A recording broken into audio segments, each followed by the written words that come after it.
পাকিস্তান, বাংলাদেশ আৰু আফগানিস্তান এই তিনিখন দেশৰ লোকক আচলতে এই ভাৰত চৰকাৰে নাগৰিকত্ব প্ৰদান কৰিব বুলি এই আইনখনত উল্লেখ আছে। বাংলাদেশৰ পৰা বহুত মানুহ কাটাতাৰ পাৰ হৈ আমাৰ অসমত সোমাইছে। আজি আপুনি অৰুণাচল যাবলৈ হ'লে আপোনাক ইনাৰনেল পাৰ্মিট লাগিব বা মেঘালয় যাবলৈ হ'লে সেইটো লাগিব, পাৰ্মিট লাগিব, কিন্তু আমাৰ অসমত আহিবলৈ একো নালাগে।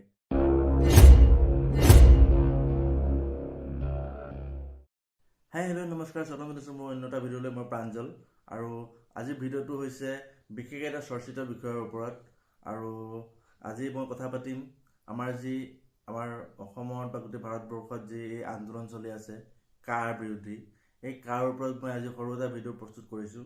আৰু মই এই ভিডিঅ'টোৰ জৰিয়তে সকলোখিনি কথা আপোনালোকক জনাবৰ চেষ্টা কৰিম। মই এই কাৰ, তাৰ মানেনো কি, এই আইনখনত আচলতে কি আছে, এই আইনখনৰ বিৰোধিতা কৰাটো আমি উচিত হয়, বা যদি হয় কিয় হয়, বা যদি নালাগে কিয় নালাগে, সকলোখিনি কথা আজি মই কথা পাতিম আপোনালোকৰ লগত। তো আশা কৰোঁ আপোনালোকে ভিডিঅ'টো শেষলৈকে সম্পূৰ্ণকৈ স্কিপ নকৰাকৈ চাই যাব। আচলতে এই যি চিটিজেনশ্বিপ এমেণ্ডমেণ্ট এক্ট, এইখন অৱশেষত বহুত আন্দোলন হ'ল, কিবা হ'ল, কাৰোবাৰ মৃত্যু হ'ল, কাৰোবাৰ কিবা হ'ল, বহুত অনিষ্ট হ'ল। মাজতে কাৰণে আন্দোলনৰ কাৰণে চৰকাৰে ইণ্টাৰনেট কানেকশ্যন বন্ধ কৰি দিছিলে। কিমান আন্দোলন হ'ল ৰাজপথত, বহুত কেইজনে প্ৰাণ হেৰুৱালে, কিন্তু অৱশেষত এই কাৰখন চৰকাৰে লৈ আহিলে। আচলতে আন্দোলন আমি আজিও কৰি আছোঁ, আমাৰ আন্দোলন এতিয়াও অব্যাহত আছে, কিন্তু হ'লেও এই চৰকাৰে এই আইনখন লৈ আহিলে। আজি আমাৰ মাজত বলবৎ হৈ গ'ল। কিন্তু এইখিনিতে মই এটা সৰুকৈ আপোনালোকক এটা অনুৰোধ কৰোঁ, আন্দোলন কৰক। আমিও আন্দোলন কৰিছিলোঁ আৰু এতিয়াও যিসকলে আন্দোলন কৰি আছে সকলোকে মই এটাই অনুৰোধ, হিংসাত্মক আন্দোলন নকৰিব, গণতান্ত্ৰিক আন্দোলন কৰক। হিংসাত্মক আন্দোলনত আমি যিহেতু প্ৰথমবাৰ যেতিয়া কাৰ বিৰোধী আন্দোলন হৈছিলে, কেইবাজনৰ প্ৰাণ হেৰুৱাবলগীয়া হৈছিলে, গতিকে তেনে পৰিস্থিতি যাতে নহয়, আৰু সেইবাবে কৈছোঁ হিংসাত্মক আন্দোলন নকৰিব, আপোনালোকে গণতান্ত্ৰিক আন্দোলন কৰক, আৰু সেইটো আমাৰ অধিকাৰ যিহেতু। ঠিক আছে, মই ভিডিঅ'টোৰ মেইন বিষয়টোলৈ মই আগবাঢ়িছোঁ। আচলতে কাৰ মানেনো কি? আচলতে এই বস্তুটো বুজিবলৈ ইমান সহজ নহয়। আমি একেটা লাইনত একেটা ভাষাত আমি মানে কি এইটো বুজাই দিব নোৱাৰোঁ। কাৰণ কাৰখন এনেকুৱা এখন আইন ভাৰত চৰকাৰে লৈ আহিছে।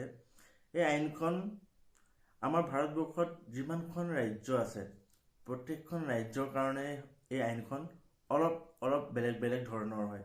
আজি এই আইনখন একেখন আইনেই যদি আমি চাওঁ গোটেই ভাৰতবৰ্ষৰ কাৰণে চিম্পুলকৈ যদি আমি ক'বলৈ যাওঁ, এইখন হৈছে এখন নাগৰিকত্ব সংশোধনী আইন, যিখন আইনত কোৱা হৈছে যে আমাৰ ভাৰতবৰ্ষখন যেতিয়া ভাগ হৈ গৈছিলে স্বাধীন হোৱাৰ পাছত, পাকিস্তান, বাংলাদেশ এনেকৈ ভাগ হৈ গৈছিলে, আৰু সেই যি ভাগ হোৱাৰ পাছৰে পৰা আমাৰ আজি পাকিস্তান, বাংলাদেশ আৰু আফগানিস্তান এই তিনিখন দেশৰ লোকক যিসকল লোক বিভিন্ন প্ৰব্লেম বা কোনোবা ধৰ্ম সংকটত পৰি বা বিভিন্ন তাৰ স্থানীয় মানুহে অত্যাচাৰ চলোৱাৰ সেই কবলত পৰি পেলাই 2014 চনৰ 31 ডিচেম্বৰ আগতে ভাৰতলৈ আমাৰ যিসকল মানুহ আহি দিছিল, তো সেই মানুহখিনিক আচলতে এই ভাৰত চৰকাৰে নাগৰিকত্ব প্ৰদান কৰিব বুলি এই আইনখনত উল্লেখ আছে। আচলতে কোনকেইখন দেশ মই আকৌ এবাৰ উল্লেখ কৰি দিছোঁ। 2014 চনৰ 31 ডিচেম্বৰৰ আগত যিসকল হিন্দু, আচলতে মুছলিম নহয়, আচলতে যিসকল হিন্দু লোক ভাৰত বিভাজনৰ সময়ত যেতিয়া মানুহখিনি গুচি গৈছিলে, বহুত মানুহ ভাৰত বিভাজনত ইফালে পাকিস্তানত গুচি গ'ল, আধা মানুহ বা বাংলাদেশত থাকি গ'ল, তো সেই হিন্দুসকল যিসকল লোক 2014 চনৰ 31 ডিচেম্বৰ আগতে আমাৰ ভাৰতত অলৰেডি আহি আজিৰ পৰা প্ৰায় 5-6 বছৰ ধৰি ভাৰতবৰ্ষত আছে, আৰু বিশেষকৈ সেই লোকসকল পাকিস্তান, আফগানিস্তান আৰু বাংলাদেশৰ নাগৰিক মানে তাৰ পৰা অহা হ'ব লাগিব। হয়তো নেপালৰ পৰা অহা বা ক'ৰবাৰ পৰা অহা হ'লে নহ'ব। আৰু তেনে এখন আইন আজি ভাৰত চৰকাৰে লৈ আহিছে, যিখনে মানুহক ভাৰত চৰকাৰে ভাৰতীয় নাগৰিক হিচাপে নাগৰিকত্ব প্ৰদান কৰিব। আৰু এই টপিকটো লৈয়ে গোটেই ভাৰতবৰ্ষত বহুত ধৰণৰ আন্দোলন চলি আহিছে আৰু এতিয়াও চলি আছে। কিন্তু এইখিনিতে বহুত মাজতে কিছুমান ভুৱা কথা ওলাইছিলে, কৈছিলে যে বাংলাদেশৰ পৰা বাংলাদেশী লৈ আহিব, নতুন নতুন লাখ লাখ বাংলাদেশী আনি অসমত মেলি দিব। তেনেকুৱা একো নহয়। আচলতে এইখনত স্পষ্টভাৱে লিখা আছে যে সেই যিসকল লোক 2014 চনৰ আগতে আহিছিলে সেই লোকসকলকহে নাগৰিকত্ব প্ৰদান কৰা হ'ব।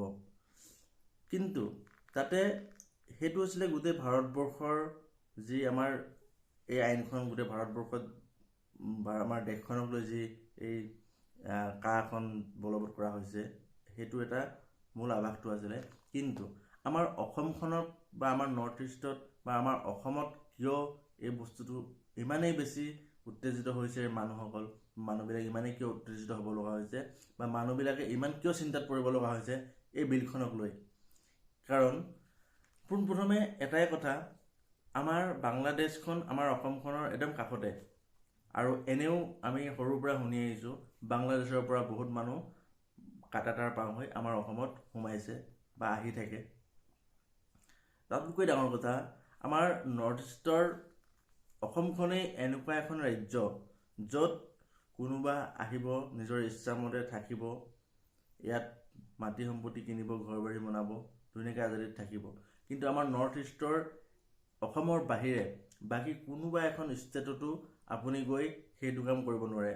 আপুনি আজি অৰুণাচল যাওক, নাগালেণ্ড যাওক, মেঘালয় যাওক, মণিপুৰ যাওক, আপুনি তাত গৈ কাম কৰক, ব্যৱসায় কৰক, চব কৰিব পাৰিব। কিন্তু না তাত আপুনি নাগৰিকত্ব ল'ব পাৰিব, না তাত আপুনি মাটি বাৰী কিনিব পাৰিব, না আপুনি তাত নিজৰ ঘৰ বনাব পাৰিব, একো কৰিব নোৱাৰে। আপুনি তাত থাকি তাত গৈ ব্যৱসায় কৰিব পাৰিব, কামৰ সূত্ৰে যাব পাৰিব। আচলতে এই ক্ষেত্ৰত প্ৰত্যেকৰে নিজৰ নিজৰ সেই যি এটা প্ৰটেকশ্যন থাকে না, সেইটো আছে। কিন্তু আমাৰ সেই বস্তুটো অসমত যিহেতু নাই। আজি আপুনি অৰুণাচল যাবলৈ হ'লে আপোনাক ইনাৰনেল পাৰ্মিট লাগিব, বা মেঘালয় যাবলৈ হ'লে সেইটো লাগিব, পাৰ্মিট লাগিব। কিন্তু আমাৰ অসমত আহিবলৈ একো নালাগে। আচলতে সেইটো আটাইতকৈ ডাঙৰ বস্তু হৈছে আমাৰ বৰ্তমান এই বিলখনক লৈ আটাইতকৈ ডাঙৰ প্ৰব্লেমটো সেইটোৱে হৈছে যে আমাৰ অসমত অলৰেডি বাংলাদেশে বহুত কাটাতাৰ পাৰ হৈ আহি অসম সোমাই থাকে। সেইটো অলৰেডি আমি শুনি আহিছোঁ বা হৈ আছে। তাৰ পাছতো আজি যিসকল লোক বাহিৰৰ পৰা আহি আছে, সেইসকল লোকক এই নাগৰিকত্ব আইন নাগৰিকত্ব দিয়াক লৈ আমাৰ বহুতৰ প্ৰব্লেম হ'ব আৰু ভৱিষ্যতেও এই বস্তুটো বহুত প্ৰব্লেম ক্ৰিয়েট কৰিব। কাৰণ অসমত অলৰেডি আমাৰ বহুত জনসংখ্যাৰ পৰিমাণটো বহুত বাঢ়ি গৈছে। বিভিন্ন ঠাইৰ মানুহ আহি অসমত বসবাস কৰিবলৈ লৈছে, কাৰণ কোনো একো ধৰা বন্ধা নিয়ম নাই। আপুনি কিন্তু অৰুণাচলত গৈ আজি বা নাগালেণ্ডত গৈ সেইটো কৰিব পৰা নাই যিহেতু। তো আমাৰ অসমখনেই একমাত্ৰ ৰাস্তা হিচাপে বাচি আছে। তো সেইটো কাৰণে এই বস্তুটো বহুতেই বেছি ভয়ানক হ'বলৈ গৈ আছে।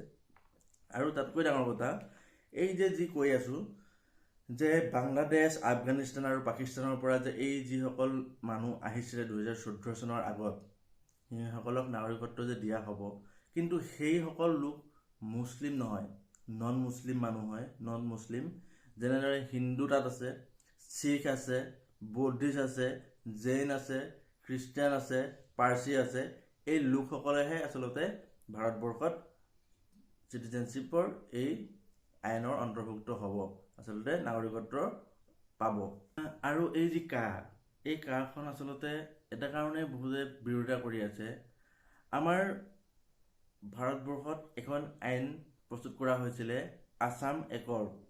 আছাম একৰ্ডত স্পষ্টভাৱে উল্লেখ কৰা আছিল যে 1966 চনত আগত যিসকল মানুহ ভাৰতবৰ্ষলৈ আহিছিলে, সেই বিভাজনৰ পাছত খেলিমেলি হৈ বহুত মানুহে পাকিস্তানত গুচি গ'ল, হিন্দু মানুহ বহুত মানুহ কিবা হৈ গ'ল।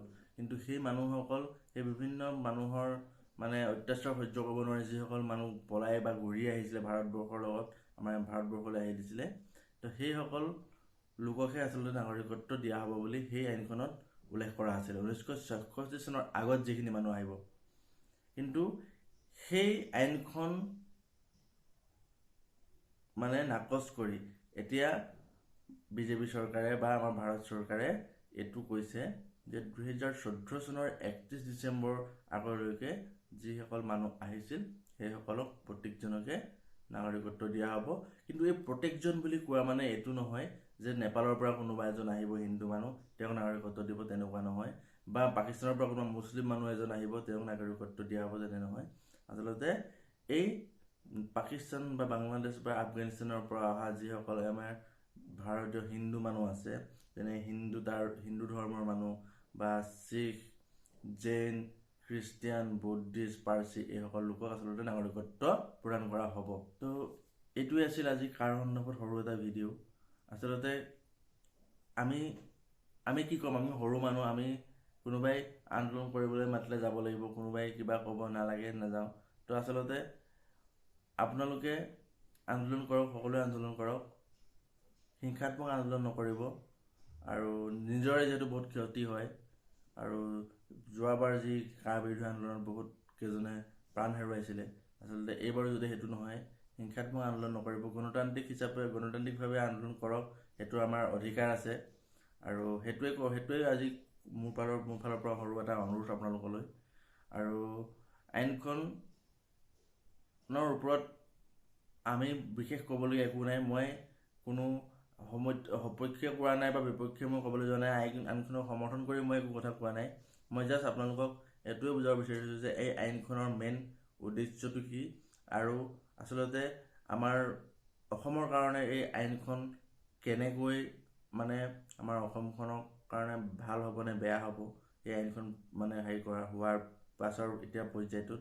তো সেইখিনিয়ে মই অকণমান চমু আভাস এটা দিবলৈ চেষ্টা কৰিলোঁ। কিমান ভালদৰে বুজাব পাৰিছোঁ নাজানো, কিন্তু হ'লেও আপোনালোকে কথাখিনি ভালদৰে এবাৰ শুনিব। আৰু এনেধৰণৰ বহুত ধৰণৰ ভিডিঅ' মোৰ চেনেলটো চাই থাকিব পাব। গতিকে মোৰ চেনেলটো ছাবস্ক্ৰাইব কৰি ৰাখক আৰু লাইক, কমেণ্ট, শ্বেয়াৰ কৰি দিব। ধন্যবাদ।